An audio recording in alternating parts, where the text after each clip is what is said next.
Okay, I'll start the session. So what I'll do is I'll tell the different chapters. So you can go through that chapters. And in case if you're not clear about any concepts, we can discuss that concept. Okay. So the first one that we are going to take up is economic growth and development, that module. Very important, economic growth and development. Okay. So you know the concept of growth, quantitative criteria, and development, well-being, that is a qualitative criteria. One is like unidimensional concept, the other is multidimensional, right? So when we discuss about growth, it is related to production, GDP and all. And when we discuss about development, it is the well-being, the social welfare. Production is also required, because if production is there, then only you can go and take care of the well-being. But even without production or GDP or growth, also you can go for development. But for that, you need government funding, deficit financing, but that's not ideal. That is not considered good. So both are required. Okay. And indicators of economic growth, normally real GDP, real per capita income, etc. Indicators of human development, we need to discuss that. Physical quality of life index, human development index, real per capita income, net economic welfare. Okay, so net economic welfare, what is that? It's a concept given by Paul Samuelson. And what is that net economic welfare? GNP plus value of housewife services plus value of leisure plus expenditure on civil administration and defense and the cost of environmental degradation. So that is the concept given by Paul Samuelson, net economic welfare, NEW. Real per capita income, we know, we discussed this. Per capita income is the national income divided by population. So we'll get the per capita income. If that real national income, nominal national income. Real, if you're taking at a constant rate, nominal, if you're taking it at a current rate. The problem with current rate is inflation. So when we discuss about this, we are talking about real per capita income. Physical quality of life index, that is very important. Again, it is given by MD Morris. What are the three components in that? You need to remember that infant mortality up to age of 1. Okay, and then life expectancy at the age of 1 year, then adult literacy. Those three are the components, and then there will be ranking based on that 1 to 100. So it will be analyzed in 1 to 100 range, and then average will be taken and ranking will be done. Human development index, we know, very important. The reason things need to be taken into consideration. What are the dimension? Health is one dimension, knowledge or education, standard of living. For each of these, there are indicators. Health, life expectancy at birth, that's the indicator. And then values, I'm not going to discuss now. Minimum value, maximum value, that is a calculation that we don't want now. You know that already. And so these are the dimension, indicator, and dimension indices, right? Dimension, health, indicator, life expectancy at both. So what is the dimension index here? That is life expectancy index, LEI. Then knowledge, there are two indicators here. Mean years of schooling, that means adults, like 25 plus age people, they're schooling. Okay. And then expected years of schooling, that is below 25 years. Okay. And what is the index here? Education index. Standard of living, GNI per capita is the index here. Okay, I'm not going to discuss about the calculation or anything. GNI index is the index of that standard of living. So calculations and everything, but that's actually not required. But for GI, GNI index, we will be taking log. Why? Because the others, here you will get a GNI means per capita. When you take you get a huge value. So we will have to bring it down to that close to life expectancy index and the education index. So that's why we are taking log. In case if they're asking why log taken, to match that. Okay, because there's going to be a bigger value. Then the mean, this one, geometric mean of these three is actually taken for HDI. Why geometric mean? Why not arithmetic mean? We discussed because it will capture inequality better. Geometric mean. Initially, it was arithmetic mean. You need to know the current values, recent values. We're not discussing now. Then there are classification of countries. Very high human development based on this 0.8 or more. High human development 0.7 to 0.8. Medium 0.55 to 0.7. And India comes under this category, I think. Low, less than 0.55. Okay. And then there are classification like developed countries, developing countries, and underdeveloped countries. Or developing countries and underdeveloped countries are same, but we don't use underdeveloped. We use it as because that is derogatory, developing. So then the third category is the third world countries, the least developed countries. Okay.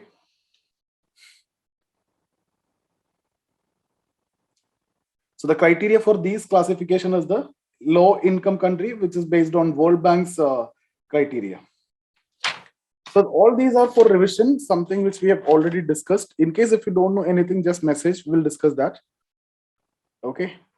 Then 20th anniversary of this 2010, they have added some more indicators like inequality adjusted human development index. So what they will do is same dimension, same indicators, same dimension indices, but they will also adjust it with inequality. So for example, a dimension index, life expectancy index, education index, and then GNI index. For this, they will also adjust it with inequality.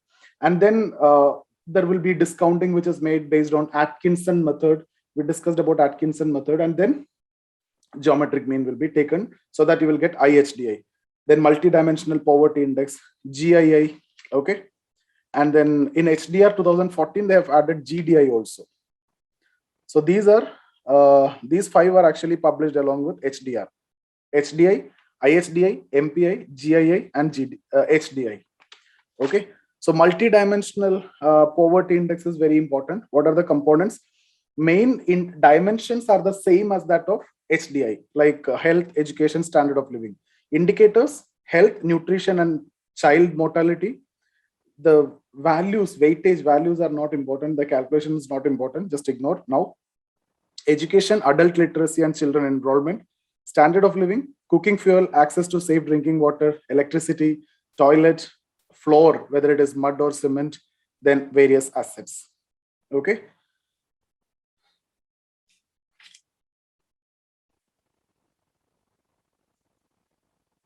Calculation I'm not discussing now. So MPI is actually calculated by H into A. What is H? A and H we need to discuss actually. This headcount ratio or the poverty ratio, number of poor by total population into 100, that is what H, okay. So the headcount ratio in our language, or the poverty ratio. Then A also will be calculated. Based on that, the multiplication will give you MPI. Then gender inequality index, what are the dimensions? Maternal health, empowerment, labor market. Maternal health, what are the for everything dimension and indicators? Indicators, maternal mortality ratio, adolescent fertility rate, then empowerment, male and female population having at least secondary education, and then female and male share parliamentary seats. Labor market, female and male labor force participation rate, LFPR. Okay. Then gender related development index. So gender related development index, GDI, what they do here, you will calculate HDI for female and then HDI for male separately, and then HDI female divided by HDI male. That is what GDI. So HDI we have seen already for all. Now here separately male and female. Then global hunger index. So here based on 4 components, just need to know 4 components and what are they. That's enough. So first is undernourishment. That is the proportion of undernourished people as percentage of total population. That's what taken. And then child wasting. Child wasting means low weight for height for children under 5 years of age. That reflect acute hunger. Then child stunting, low height for age, child stunting. And then child mortality, death of children below 5 years of age. Then the values based on that low hunger, moderate hunger, serious hunger, alarming, different stages there. So India is actually in the serious category, but you need to look for the reason values also. Gross national happiness, Bhutan concept. Okay. So 4 pillars: sustainable economic development, good governance, preservation of cultural values, environmental conservation. These 4 are the most important components in happiness index. And Madhya Pradesh in India actually doing this. Now, World Happiness Report. Okay, so it is actually published by UN Sustainable Development Solution. Based on 6 components. 1, real per capita income, healthy life expectancy. So this is common to HDI also, right? These 2 are common. Then having someone to count. What does that mean? Social support. Someone who is offering unconditional support. Then perceived freedom to make life choices. You should have freedom to make life choices. Freedom from corruption. That is also there. Generosity. That is being plentiful. India rank you have to see. Then inclusive growth, right? Inclusive growth means participation. Growth with the participation of the people. That means unemployment should not be there. Everybody should be employed. That's what actually indicating the inclusive growth. So economic development is the end. Inclusive growth is the means and end. That means with participation, you should grow. Government can also contribute to development through financing, right? Public, there's one deficit financing and everything, but that's not good. So means and end when it comes to inclusive growth. Both welfare is taken care as well as growth is also there.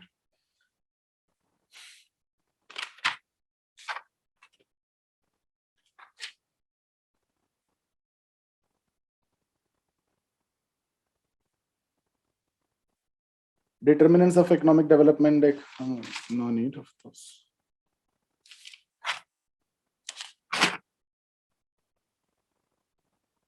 ICOR, what is ICOR? ICOR means increase in capital, incremental capital output ratio, ICOR. They can ask you this concept of ICOR.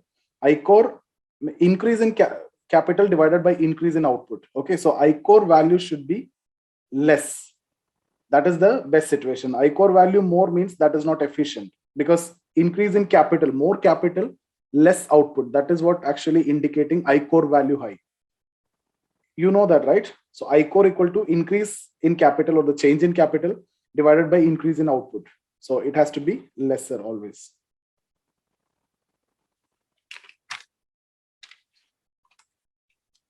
ICOR in India is actually reducing. 1980s, it is more than 5. The 9th plan 4.5, 10th plan 4.3. Actually, it is reducing. That means we are moving in a good way, efficient. So ICOR should be less. Okay, that shows efficiency and the productivity. At least that you need to know what is ICOR and what is the connection. Lesser the value shows better efficiency. India's ICOR is consistently reducing.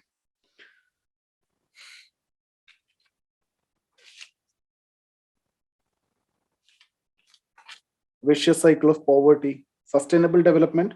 So sustainable development means the inclusive growth. That means participation. That means the growth should be there, development should be there, environment should be protected. So economic aspect is there, that is growth. Social aspect is there, that is a development, that is a social welfare. Plus environmental aspect is there, that is the environmental conservation. So increase in real GDP is one thing, social welfare, that is a development, and then the conservation of employment, environment. Indicators of sustainable development, that is also very important. Green GDP. Green GDP, what is that? It is a GDP adjusted for cost of environmental degradation. So some countries have method, India is also planning to have, but it is very difficult to adjust the environmental degradation, right? The next concept is genuine saving. What is genuine saving? Gross savings minus depreciation of man-made capital minus depreciation of natural capital. So actually gross savings minus depreciation of capital. Two type of capital, man-made capital and a natural capital. We already know depreciation of man-made capital calculation itself is a big problem. So natural capital is going to be even bigger headache. So it is very difficult to do this. Okay. Threats to sustainable development, measures to promote sustainable development, just ignore that is for mains. Even when seeing options, you can get it. Purchasing power parity, like what you can buy in US with $1 to buy the same thing in India, how much you need to pay. So that is what purchasing power parity, right? This is actually an exchange rate. So there is a normal exchange rate that is based on demand supply, which is a floating managed float system that we do, demand curve, supply curve, and we fix the equilibrium. That is $1 is 70 rupee. But when we discuss about purchasing power parity, it will be around 18 rupee, 20 rupee, right? So this will actually give you the purchasing power. So $1 in US, what you can buy, to buy the same thing in India, you need to pay, let's say to get a Pepsi, you need $1 in US. To get the same here, 20 rupee. What does that mean? The purchasing power is actually 20 for $1. So this is also an exchange rate. Based on this also, you will calculate GDP. Now, when you calculate GDP, a normal situation, the GDP of India will be very less because you need to convert into dollar, actual dollar. So whatever GDP we have, let's say it's 2 trillion, we need to divide it with 80, right? Because that is the dollar rupee exchange rate. But if you calculated purchasing power, you need to divide it with 20. We can see 4 times increase, you will see. That is why when you calculated purchasing power, we are getting into the top. So normal calculation, US will be at the top, China may be second. But if you calculate at purchasing power, China will go to top. Okay. So that is what the concept of purchasing power. Market exchange rate will be decided on the basis of demand supply. So you will see who is creating demand, who is creating supply of dollar. Who will create demand? Importers need to make the payment in dollar, so they will create demand. Then Indian tourists, if they need to visit abroad, they need dollar. Okay, so they demand dollar. Then foreign investor, when he is withdrawing, right? Foreign investor, when he's withdrawing, he'll have to get it in dollar and he will take that money. So foreign investor, when he withdraw, he will create demand. But when he come to invest, he will supply dollar. Okay, Indian investor abroad, when you're going to invest abroad, you need dollar. So you will demand dollar. So you need to know who are the people who create demand for dollar. Importers will create demand for dollar because that is outflow of dollar. Indian investor abroad, outflow of dollar. Foreign investor when withdrawing, outflow of dollar. Indian tourist visiting abroad, outflow of dollar. It is equal to export only. Indian tourist visiting abroad, that is like import, right? Outflow of dollar. Opposite is the case with supply. Who will supply? Exporters will supply dollar because they will get the payment in dollar and they will have to convert into rupees. So exporters will supply dollar, and then foreign tourist visiting India, they will supply dollar. Foreign investor investing, they will supply dollar. Okay. Foreign remittances create supply of dollar. And now we have a managed float system, which is also known as dirty float. Why? Because RBI can manipulate. If there is more supply demand mismatch, RBI can interfere, RBI can pump dollar so that can create more supply. Similarly, the opposite also. So that is why managed float, not completely float.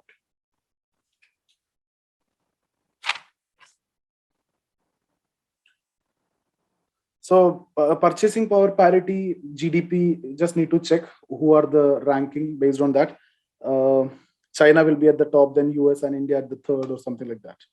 So just check that value. My values are not updated here.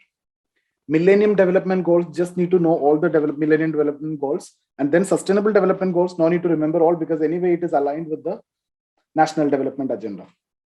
So poverty and hunger alleviation, that is very important. Millennium Development Goal. Universal primary education, reduce child mortality, right? Decrease maternal mortality, reduce gender gaps, spread of HIV, malaria, etc. Environmental stability, develop global partnership for development. Then next 15 years, there is a sustainable development goal. Okay. Now next module is social sector. Social sector is also very important. What is Kuznets hypothesis? Kuznets hypothesis is drawn real per capita income on the x-axis, inequality on the y-axis. So it is actually talking about trickle down. Initially, when there is development, when there is growth, what will happen? Inequality will increase. But later it will come down. Why later it will come down? That growth will trickle down in terms of various development. The government will get taxes with the growth, and then government can redistribute it, right? Education, health, and everything. So in the beginning, when there is growth, inequality will be there, then it will trickle down. That is what Kuznets hypothesis. Then the demographic transition, just need to know the different stages, 3 stages, and India's case, 5 stages. Then the quintile ratio, Palmer ratio, decile ratio, all are very simple. Lawrence curve is very important. The curve is drawn that 100% square you need to make. Then the center line, that is a line of absolute equality. And then you take the values and you can draw the curve. The curved region and the line of absolute equality shows the inequality. If it is getting lower, more inequality. Okay. So what is Gini coefficient? It is the arithmetic concept, right? So Gini coefficient is nothing but area between 45-degree line and the Lorentz curve, like this absolute equality line, that is a 45-degree curve, and then the Lorentz curve, that area divided by area below 45 degree. That means half of that square. Area below or area above 45 degree, both are same actually. So if they're giving, it is same. Cause of inequalities, just refer the note measures. Poverty, absolute poverty, relative poverty. Then estimates of poverty in India. Lakadwala committee, Suresh Tendulkar committee. Lakadwala committee based on calorie intake, right? 2,100 kilocalorie per person in rural area. Urban area, 2,400 in rural area, because more physical work is required in rural area. Okay, so it will be suggested always by an expert group. That is what Lakadwala committee. And these calorie intakes are recommended by ICMR, Indian Council for Medical Research, which is based on then okay. Next is Suresh Tendulkar, 2009. So here, based on some other basket of commodities they have taken, that is what uniform recall period, right? So, and mixed recall period. Initially, it is just uniform recall period. Then here, uniform recall period and then mixed recall period. So uniform recall period means, in case of uniform recall period, 30 days recall for expenditure on items are taken. So just the census officials will come and ask you last 30 days, what was your expenditure? Then mixed recall period for few items, for 5 items, 365 days recall is taken, like durable goods, furniture, car, electronics, clothing, footwear, like educational expenses, medical expenses, etc. Because if you ask for last 30 days, then some of them might have a medical expense last month only, but that is not the case every year, right? Some of them might have bought some furnitures last month, maybe Diwali or something, but that's not the case every year, every month. So that is why yearly. Similarly, educational expenses, all these are taken yearly. Then there is a modified a mixed recall period that you will see in the Rangarajan committee. You know these values, right? So that is why I'm not discussing. I'm just discussing the concept only. So in Rangarajan committee, uniform recall period for 30 days remain the same. Mixed recall period for that 5 items. Then some more is added. That is 7 days recall for expenditure on few items like fruits, vegetables, meat, fish, spices, edible oils, etc. Beverages, refreshments, processed foods. For these, 7 days recall. So 365 days recall is there for some 5 items, and then uniform recall period, that is 365, that is for some items, and this is for 7 days. Okay, that table, please check the table. Then international poverty line, which is measured by World Bank, that is around 1.9 per person per day. It is actually 2.25 now, I think. Just cross check it. How it is calculated? It is nothing but the average of national poverty lines of selected 15 poorest countries, not the lowest 15 poorest countries, selected 15. The conditions are there, right? The proper measurements, proper data, and all these availability should be there. So statistics should be proper. So selected 15 poorest countries you will take, and average of it, that is what the international poverty line. Actually, based on international poverty line, if you taken it at purchasing power parity, then Suresh Tendulkar committee report suggestion of that poverty line is actually considered better, even though there was criticisms. Then these terms, poverty ratio, poverty gap index, squared poverty gap index, at least the concepts you need to know, Sen index of poverty. Okay, then unemployment, labor force participation rate, we know that, underemployment, measurement of unemployment. So usual status unemployment, then usual principal status, usual subsidiary status, usual principal and subsidiary status, current weekly status. I'll quickly tell. The usual status unemployment, what they do, under this, those people are included in labor force who are available for work for major part of the survey, that is more than 182 days. So who will be part of labor force here? If you're willing to work for major part of the year, if you're willing to work for 182 days, that means half of the year, you will be part of the labor force. Okay, that is under usual status unemployment. So that is the first thing. You will be part of the labor force. Now, when you will be considered unemployed, under usual principal status, you will be considered unemployed. Those people who are regarded as employed, or will tell who's employed, then automatically the opposite is unemployed. Those people who are regarded as employed, who were part of labor force, you should be part of this. How you will be part of this? You should be ready to work for 182 days or more. So you are ready to work for 182 days or more, then you are part of it. So you're part of it, and you got job for major part of the period during which you're available for work. So you are already part of the labor force. That means you're willing to work for 182 days. And then you should get work for major part of that period. That means if you're willing to work for 182 days, you should get more than 91 days of job. Then you're considered as an employed. Similarly, if you're willing to work for 300 days, you should be getting job for 150. Then it is not 91. That means if you are ready to work for more than half of the year, you'll be part of labor force. You may be willing for 360 days also. You may be ready for 300 days also. So if you are ready for 300 days, you should get job for more than half of that, 151. If you get 140, then you are considered unemployed. Okay. In case of subsidiary status, that is also need to be checked. Those people regarded as employed in subsidiary basis who were either not included in labor force. You might not be included in labor force. Why? you may be ready to work for 150 days only. Then you will not be employed, right? Because you need minimum 182 days willingness. So if you're only ready to work for 150 days, you may not be included in labor force. So that is one. Or were classified as unemployed under UPS, usual principal status, but work for at least 30 days. So you work for 30 days, but under UPS, you are considered unemployed because at least 91 days you should get job, right? That's when you will be considered employed under usual principal status. So if you are not part of labor force, if you have worked more than 30 days, then under subsidiary status, you are considered employed. Then the next is usual principal and subsidiary status. So if you see UPS 2011-12 data, 2.7% unemployment. UPSS, that means usual principal and subsidiary status, 2.2%. Current weekly status. Under current weekly status, those people who are regarded as employed, who got even an hour of job on any one day of the week. In one day of the week, you got 1 hour of job, you're considered as employed. So here unemployed rate is 3.7. Then current daily status, it is measured in percentage or man days. It takes into account activity status of labor force during each day of the survey week. So you can see that table which we have discussed. Okay. Just remember these values also. UPS 2.7, UPSS 2.2, current weekly status 3.7, current daily status 5.6.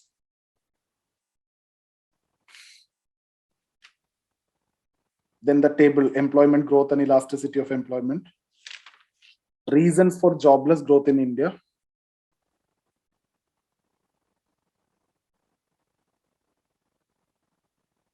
Then that Labor Bureau 5th annual report, 2015-16, just check that also.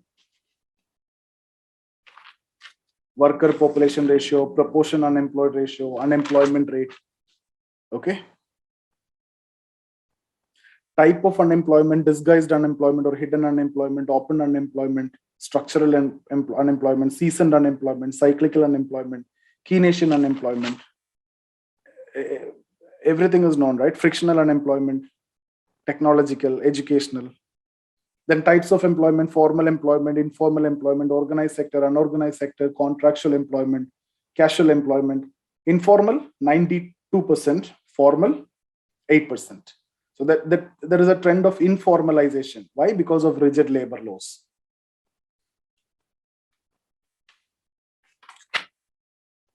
Causes of unemployment, government measures, please check that. Monetary system in India, very important. Barter system, types of money, you know that full-bodied money. So equal metal is required. Then token money. Okay. So then representative full-bodied money. Token money is very simple. It will not be having the value, right? It is a paper currency. Representative full-bodied money, equivalent amount of bullion should be kept in the issuing authority. Convertible money should be convertible to gold or silver. Dollar was convertible, rupee was convertible, but no more now, right? Inconvertible money, you cannot convert. Evolution of money, that is evolution of money we have discussed, but see the Gresham's law.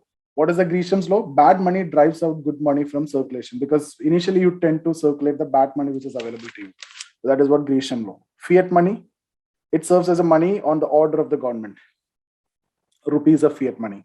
Then legal tender money, it is compulsory to accept for settlement of monetary obligation. There are limitations, limited legal tender, unlimited legal tender. Limited legal tender, like 50 paisa coin up to 10 rupee transaction. But then there is unlimited legal tender. Then non-legal tender, that is optional money like these cryptocurrency and all those things. Fiduciary money, personal trust on the basis. Near money, highly liquid assets. That can be asked, which among the following is coming under near money? Shares, you can sell and you will get money immediately. Bonds, check you can clear immediately. Draft, all these are near money, highly liquid money. Okay. Plastic money, debit card, credit card, etc. Deposit money, you know the different types of bank account, saving account, current account, fixed deposit, recurring deposit. If you see saving deposit, you deposit 1 crore immediately, you may not be able to withdraw. You can go and withdraw, but there is a demand liability is there for the bank. At the same time, they can ask you for some time, that the time liability is also there. But when it comes to current, there is a demand liability. Whenever you go and ask, they will have to give you money. Fixed deposit, there is only time liability for bank. You cannot go and ask before the maturity, right?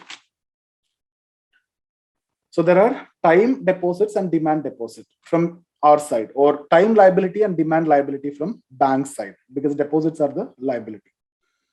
Then the post office accounts, post office banks, savings account is there, fixed deposit is there, recurring deposit is there. Current account is not there with the savings post office.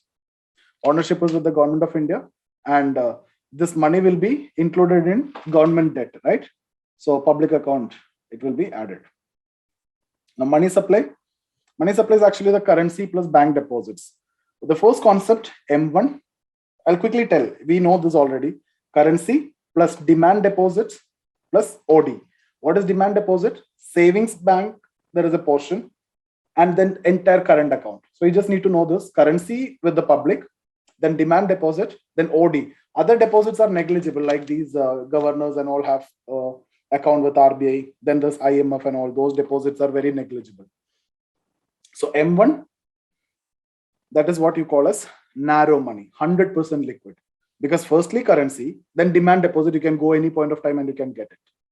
Okay. M2, M1 plus savings account deposit with the post office bank. So same thing we have discussed, currency plus demand deposit plus OD, other deposits, and then the savings portion of post office, M2. That is also narrow money, but best narrow money, best liquid money is the previous one. This is also liquid. M3, M1 plus, now we will add the time deposit also. What is that? Time deposit, there is a portion with the savings. There is the entire fixed deposit. So here, M3 is currency plus demand deposit plus time deposit plus OD. Demand deposit and time deposit, you can consider NDTL, net demand time liability. So currency plus NDTL plus OD. This is broad money. Okay, because this is not that liquid, right? Because the fixed deposit is also there. M4, M3 plus total deposit with post office. Then reserve money, it is also known as high powered money, primary money, M0 or H. You know that. M0 is actually currency plus that reserve plus other deposit. Then money multiplier, money supply actually equal to money multiplier into M0. Okay, so M0 we discussed just now. Money multiplier. What is the value of money multiplier? 5.6. What does that mean? 100 rupees printed. Actual money which will be in the circulation will be 560. Who's doing this money multiplication job? It is a bank. Okay, banks are the creators of money or the creators of money supply. Or that is what you call as credit creation process. I've explained that, the circle diagram, everything. Monetary system in India, India currency is printed as the provision of minimum reserve system, right? Which was adopted in 1956. What RBI need to do? 200 crore, you have to keep it with RBI and you can print unlimited. 200 crore, what you need to keep with RBI? Gold, foreign securities, or securities of government of India. Okay, 200 crore worth gold, foreign securities, or securities of government of India, out of which 115 crore should be in the form of gold. 115 is gold, even entire 200 can be gold. Okay, so RBI can then print unlimited currency. So who will print issue department of RBI? So money is printed against gold, foreign security, government of India security.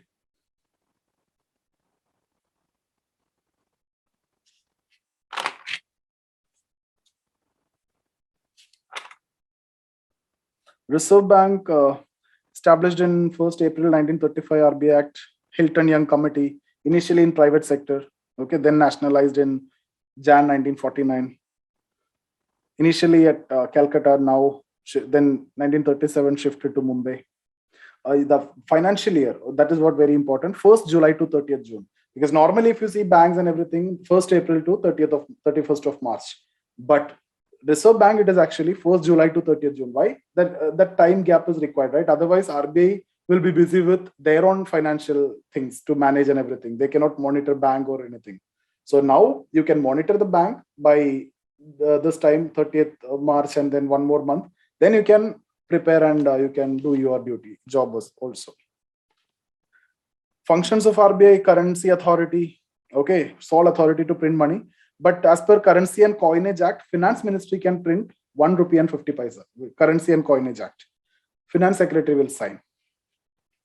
Then government's bank, state government and central government will have account. Bankers bank, supervisor of bank, supervisor of payment system, all those we know. Custodian of forex, exchange control management, publication of monetary data, that report on currency and finance, which is an annual report published by RBI. RBI Bulletin is a monthly magazine of RBI. Controller of credit, developmental role also. Okay, then monetary policy. Objectives of monetary policy: price stability, mainly inflation control, and then stimulate economic growth. These two are the main objectives, out of which priority is for inflation control, stabilization of exchange rate, strengthening financial system, employment generation, etc. There are two types of measures, quantitative and qualitative. So quantitative is very important. Cash reserve ratio, it is a percentage of total deposits of bank which they have to keep with central bank in the form of cash. That means if you're increasing this cash reserve ratio, what will happen? They have to keep more cash. That liquidity will come down. The money supply will come down. Okay, so that is the idea. If you need to reduce money supply, you need to increase CRR. Okay, CRR, SLR, all these actually you need to increase. This is what you call as tight money policy or contractionary money policy. When you increase all the rates. During inflation, if it is caused because of demand, you have to reduce demand. Demand is because of money supply. So to reduce demand, you have to reduce money supply. So increase all these rates. That's why repo, reverse repo, bank rate, SLR, CRR, and everything will be increased. Okay, so, but you increase this, profitability of bank will come down because they have very less to lend. You are increasing this rate. So this cash will be kept idle. Then statutory liquidity ratio. It is a percentage of total deposit which banks have to maintain with themselves in the form of specific liquid assets. What are they? Cash, government security, gold. Cash they don't do because there is no return. Gold, there is return, but there is a ceiling which is calculated on the base of constant price, not a current price. So they are to discourage the import of gold. So banks are actually preferred to keep this in terms of government security. Now, there is one question which is possible. Which of the following instrument force the banks to compulsorily lend to government? It is SLR. When RBI increasing SLR means banks have to buy government security. When you are taking government security means what? You are lending to government. Okay, so SLR is an instrument through which either government borrow or forcefully lend to government. Bank prefer government security because you'll get some return, 7%. Cash, you keep it idle, there is no use, right? So increasing SLR means there is a problem because there is a liquidity crunch, money supply will reduce. What is open market operation? Government, RBI will buy and sell government security. If RBI want to suck out money supply, what they will do? Sell government security and get the cash from the market. RBI want to pump money. There is no inflation. If you need to improve growth, pump money, then buy the government security. Pump the money.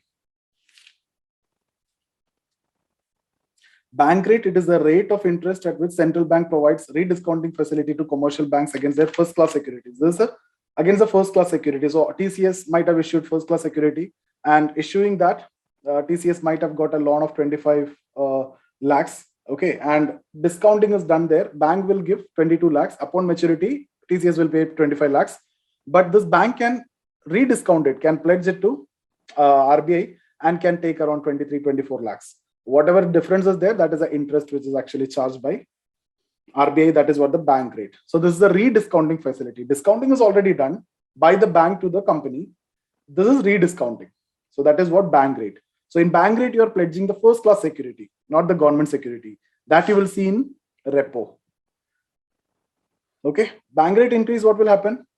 Liquidity will come down. Okay, money supply will reduce.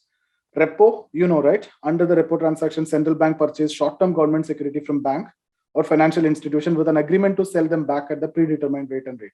So we have discussed it as banks borrow from RBI, pledging government security. But remember, if you have only government security after meeting SLR requirement, then only you can pledge. If you don't have government security to meet SLR requirement, only if you have that much, let's say 20% is SLR and you have only that much, then you can't borrow under repo. then either you need to borrow under bank rate or then you need to borrow under MS, marginal standing facility. Reverse repo is the opposite. But in both cases, if you need to suck out money supply, then what you need to do? Increase. Increasing rates are what? Contractionary policy. Decreasing rates are expansionary policy. To promote growth, expansionary policy. Okay. To control inflation, contractionary policy. Dear money policy. Tight money policy. Reverse repo is the opposite. Then marginal standing facility.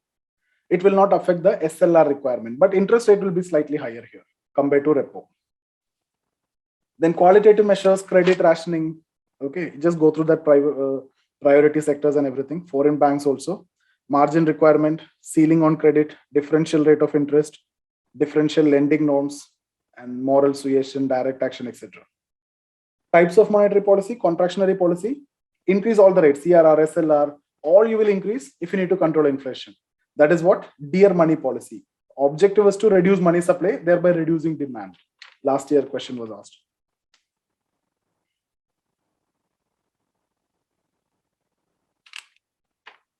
What is monetary policy dilemma? When you suck out money supply to control inflation, what will happen? Growth will be affected. So that is dilemma. What is a trilemma? Growth on one side, inflation and depreciation of rupee on the other side. So all the three together coming, that is what depreciation of rupee also, that is a monetary policy trilemma. Expansionary policy or cheap money policy, decrease all the rates to promote growth. Quantitative easing, same open market operation which is done by RBI, which is done by the Federal Reserves of other countries, US and all. Quantitative tapering when they are taking it back. Okay, so when they sell the bonds, that is what quantitative tapering, taking money back. When they buy the bonds, they pump dollar, they pump money, and all those money will come here and will be invested in stock market and everything. And when there is a tapering, there is a problem of flight of capital. Okay. Inflation, the demand pull inflation causes money supply increasing, demand will increase. Forex increasing, what will happen? Dollar is coming. That means equal amount of money will be pumped. So money supply increase, the demand will increase. Deficit financing is the reason for demand. It should not be there. Reduction in direct taxes. What will happen? Your disposable income will increase. So demand will increase. Increase in population, increase in black money. Increase in income is not inflationary. Income means in general. Why? Because increase in income also shows supply. But even though demand comes because of income, supply is automatically there because income created through value addition. Okay, but when the salary is increasing, we will demand more. But individual demands are not going to create inflation. It is a macroeconomic concept, right? So remember, income increase is actually not inflationary because income is created through value addition. So equal supply is there. So based on the question, you need to see that thing. Okay. Increase in government expenditure, increase the demand. So inflation, increase in budgetary deficit, okay, increase the demand. Increase in export. What will happen? Forex will come, money supply will increase. Similarly, decrease in import. Forex won't go, again money supply will be here. So all these are reasons. Again, depreciation of currency. When currency depreciates, what will happen? Export will increase. For the same reason. Import will decrease also. Okay. Then cost push inflation. Cost push inflation is because of supply side. So it is all about the supply. Supply means when you need to see cost of production is increasing or not. If cost of production is increasing, what will happen? Supply will come down. Okay, so you need to see which all elements will increase cost of production. For example, indirect taxes increased. What will happen? The supply will come down. Why? Cost of production is more. So what are the points? Increase in cost of production or increase in prices of inputs. When fuel price is increasing, that is also lead to cost push inflation because supply will reduce because cost of production is high. Increase in indirect taxes, supply will reduce. Decrease in subsidy, supply will reduce. Reduction in output or production, natural factors, hoarding, speculation. You will see, you will understand, right? Defective supply chain, depreciation of currency. Okay.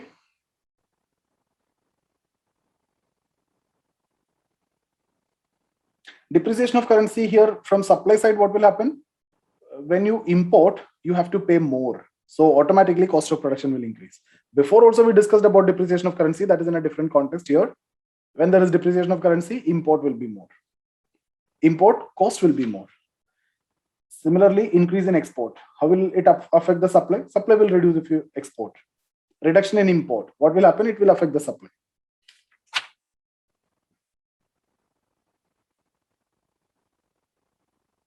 Core inflation, when you calculate inflation, it is excluding the volatile items like food, fertilizer, fuel, etc. Measure to control inflation, monetary policy. You need to go for contractionary policy. Okay, growth, expansionary policy. Then fiscal policy. That means government expenditure should reduce. Government expenditure, government public debt, borrowings, etc. should reduce. What is public debt, borrowings, everything we have discussed before. You need to see that. Then supply management measures need to be taken care. Constraints faced, these are easy. Impact of inflation. Phillips curve, what Phillips curve says, when inflation is high, unemployment rate will be low. There is an inverse relation between unemployment and inflation. Okay, why? Because inflation automatically shows growth. When growth is there, it means unemployment is not there, employment is there. So that inverse, inflation at the high, unemployment is low. Inflation is coming down, unemployment is high because growth is getting less and employment opportunities is less. So in this perspective, actually inflation is good because unemployment is coming down, right? Because employment is there, people have money, that's why money supply, that's why demand, and that's why inflation. Okay, then what about this real interest rate and nominal interest rate? When we borrow, let's say 100 rupee, interest is, let's say 10%. So we need to return after 1 year, 110. So that is the nominal interest. Okay. So, but if there is inflation of 10%, will there be of any use of that 110? No, right? Because whatever you can buy here in this year with 100, if you need to buy the same, you need to pay 110 rupee. So there is no use for that. You're actually not getting anything. You should be charging around 15. Then what is the actual interest you're getting? 5. That means real interest is actually nominal interest minus inflation. That's what real interest. Nominal interest is what you actually charge. Inflation, if you adjust, that's going to be the real interest rate. Okay, so interest charge is 10%, inflation is 10%, nothing you're going to get. So who will benefit in the inflation situation? It is the person who is borrowing will benefit. The debtor will benefit. The creditor will lose actually during inflation situation. This was a question. Okay. Similarly, impact of inflation on bondholders. Bondholder is a creditor. Creditor will lose, right? Creditors will lose. You hold the bond for, let's say, 7%. And you are getting 7% after 1 year or 2 years upon the maturity. But inflation is there for 7% or 8%. Then what is the point in holding that bond? You could have enjoyed and bought that same thing much before. Okay, to adjust this inflation index bond is there. What is the interest rate there? 1.5% plus inflation rate. Then sovereign gold bonds, gold monetization schemes. Okay. Wholesale price index, a group commodities check. And then WPI calculation, everything we discussed. Point-to-point method, 52-week average inflation. Nothing important, but still. Consumer price index. Initially there were 4. Consumer price index for industrial workers. Now this is actually what they're using to frame the monetary policy. Then consumer price index for urban non-manual employees. Consumer price index for agricultural labor, CPI AL, CPI rural labor, CPI RL. Okay, weightage, I've given already. Food is having more weightage, 46%. And then clothing, then other things like pan, supari, gutka, and all these things are incorporated. Industrial worker, the base year is 2001. Okay. Labor Bureau will estimate this under Ministry of Labor and Development. CPI UNME, base year 84-85. CPI AL and RL 86-87 is the base year. New CPI was introduced in 2011. CPI urban, CPI rural, and CPI combined. Base year 2012. Okay. And then new retail food inflation indices, CFPI. Okay, food inflation indices actually introduced. The consumer food price index, CFPI urban, CFPI rural, and CFPI combined. This is in 2014 CSO. Then service price index related to the services, producers price index from the producer's side. So CPI, you will get from the retailer side. WPI, you'll get from the wholesaler side. Here, you'll get from the producer side. So you can actually understand from where the price is actually increasing. Base effect, because of the previous year impact, the production or when you calculate it will be high. Suppose normal production is 100 quintal or something. Then what happened because of famine? It was reduced to 20. Okay. So now this year production is 20. Next year, let's say it is increased to 70. But this is a normal year. So, or 80. So 20 to 80, you will see a 300% increase. But actually there is no increase, right? Because normally before that actually 100 quintal was the production and it should be 100 or more. But here actually 80 only, but even then you will see 300%. Why? Because of previous low value. That was because of flood or famine or anything. That is what base effect. Question was asked before. Related terms, that inflation, disinflation, deflation, reflation, stagflation. Inflation, persistent increase in the price level. Disinflation, reduction in the rate of inflation. 10% was reduced to 8%, 7%. Deflation is the reverse, persistent decrease. That is not good, right? It lead to recession. It is not desirable. Reflation, it is a situation in which price level increases along with the increase in output. Employment, when an economy recovers from recession. Stagflation, there is a stagnation as well as inflation, or inflation plus recession. Recession means unemployment. So inflation and unemployment. So when we talk about stagflation, the previous one we've discussed, Phillips curve fail. The Phillips curve hypothesis will fail here. Okay? Because inflation along with unemployment. Then misery index, inflation rate plus unemployment rate. Both will be added. Let's say inflation is 5%. Unemployment rate is 5%. Both will be added and 10%. That is a misery index. Then inflationary gap. Inflationary gap is demand is more. That is when inflation, supply is less. Demand is for 100 and supply is only 80. That gap, 20 is the inflationary gap. Opposite is the deflationary gap. Supply is more. Suppressed or repressed inflation, let's say government is saying you cannot sell beyond this. So the inflation, the onion price, you cannot go beyond 80 rupee or 100 rupee. That is suppressed. Based as per demand supply equation, it may go higher otherwise. Open inflation, structural or bottleneck inflation, skewflation, core inflation I've told before, excluding food, fuel, fertilizer, etc. That is one of the best measures because these are very volatile. Headline inflation based on prices of all types of commodities. Then creeping inflation, walking, running, galloping, runaway. Trends of inflation, very important. Urjit Patel Committee, not that important. Inflationary gap means demand is more than supply. Demand is for 100 goods. Supply is only 80. So what is the gap? 20. So aggregate demand is more than aggregate supply. That's when inflationary gap. Deflationary gap is the reverse. Aggregate supply is more than the demand. You have 100 supply, 100 quantity supply. Demand is only for 80. So obviously price will come down and this extra, that is what deflationary gap and inflationary gap. Aggregate demand more than aggregate supply. That's what inflationary gap. Aggregate supply more than aggregate demand. That is what deflationary gap. But what is the gap? Supply is 100, demand is 80, then there is a gap of 20. This is deflationary gap because supply is more. Demand is 100, supply is 80. This is inflationary gap, 20. Monetary Policy Committee. Monetary Policy Framework Agreement between Government of India and RBI. You have to read that. We have discussed the same point only. There is no concepts here. Autonomy of RBI.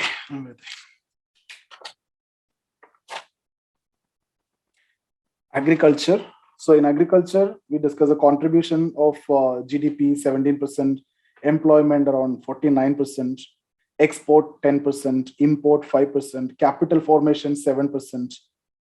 Everything is there in the notes. Agricultural subsidies, various subsidies, merit subsidy, non-merit subsidy. Any confusion here? Confusion alladhu parnamadi, then I'll discuss that. Cash subsidy, in-kind subsidy, interest subsidy, procurement subsidy.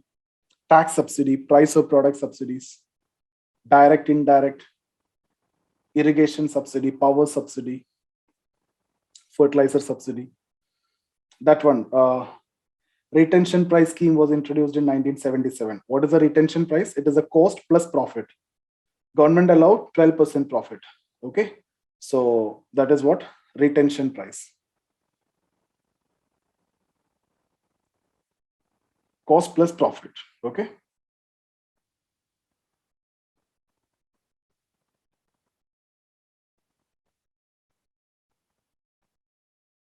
So if retention price is 100 and you are selling at 30, what does that mean? Government is giving a subsidy of 70. Okay. If selling price is 30, but retention price, that means the production cost plus profit. So this is a problem.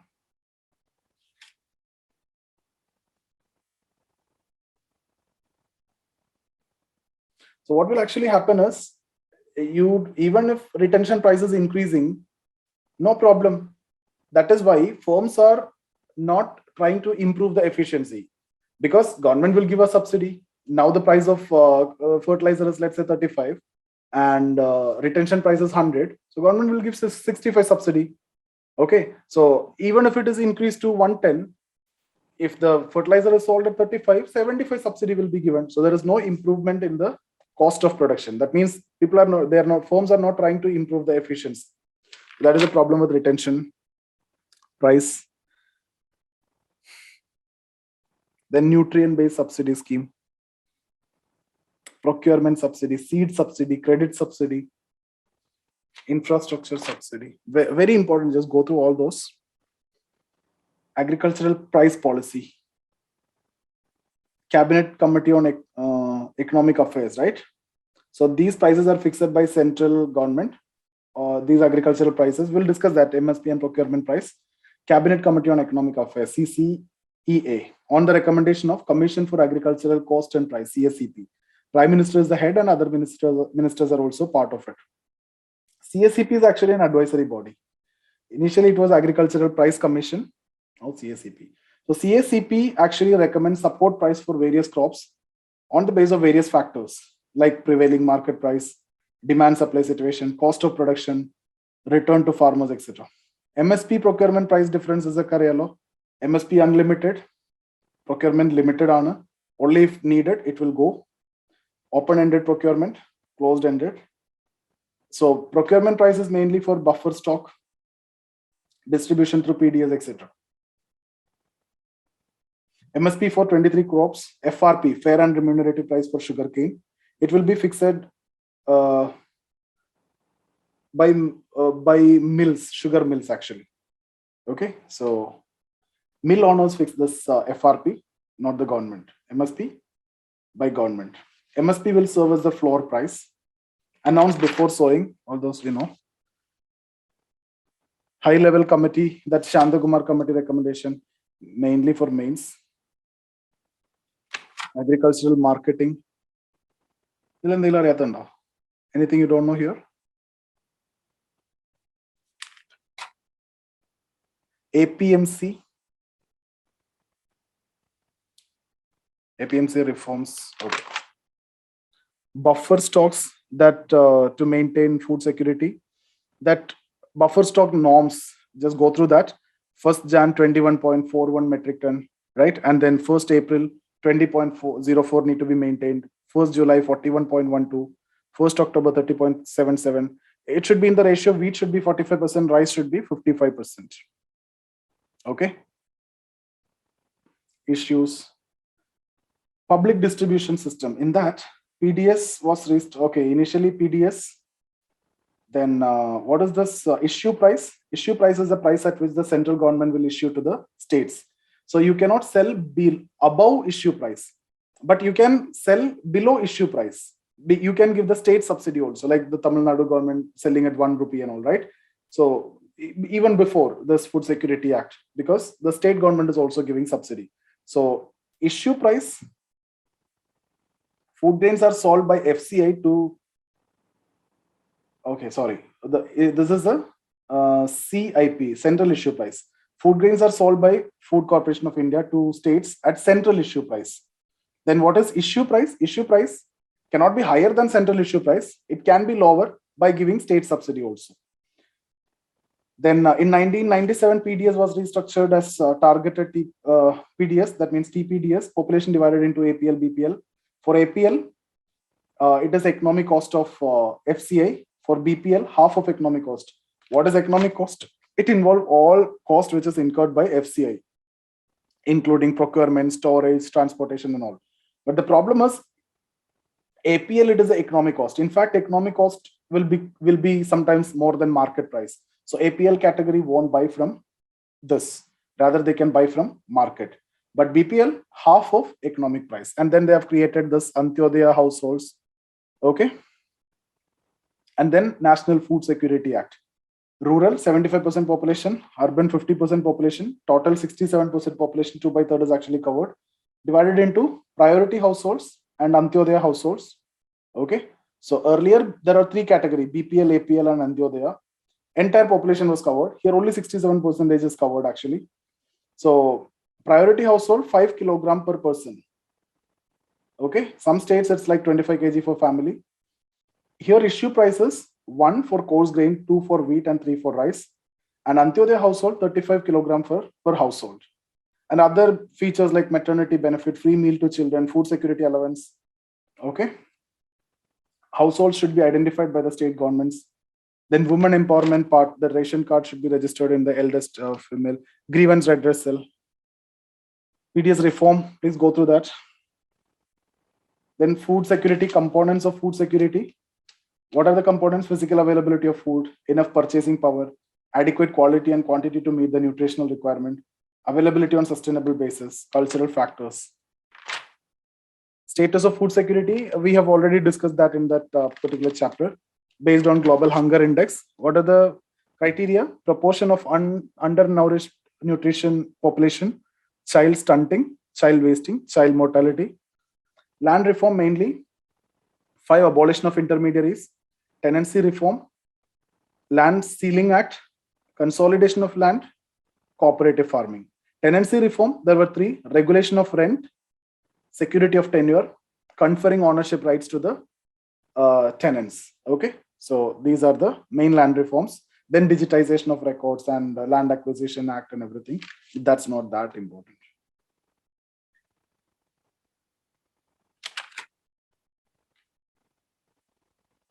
Agricultural insurance is strong.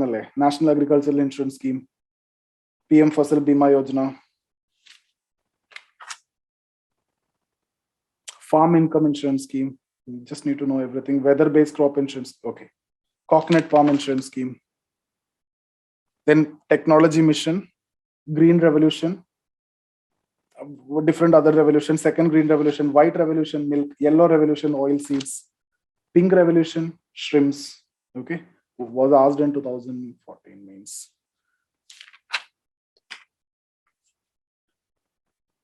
Madhi, I'll do tomorrow. Important at all, the balance of payment budget and everything I'll do tomorrow.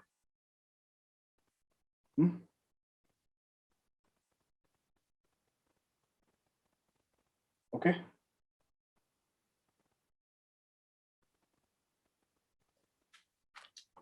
Tomorrow evening, I don't have any class, so we will do it.